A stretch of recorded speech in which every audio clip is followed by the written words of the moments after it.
दी, अपना बेटवा के तनी सा ज्ञान दी। सरस्वती मैया की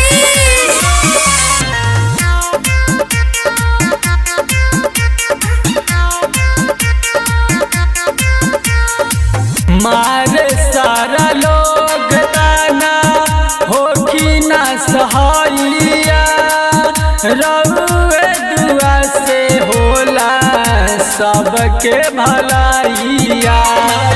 मारे सारा लोग दाना होखी ना सहाइया, रउए दुआ से सबके होला भलाइया।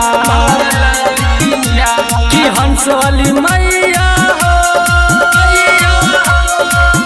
अपना बेटवा के तनी सा ज्ञान दी,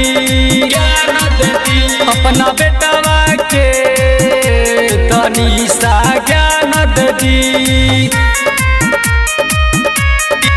सरस्वती मैया की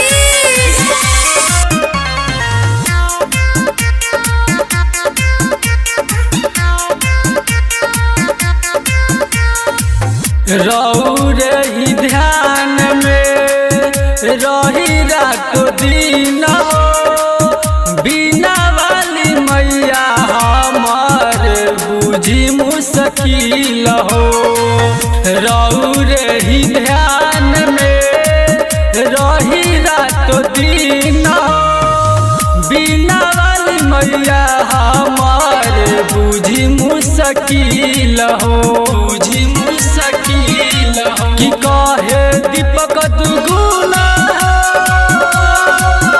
अपना बेटवा के तनी सा ज्ञान दी, अपना बेटवा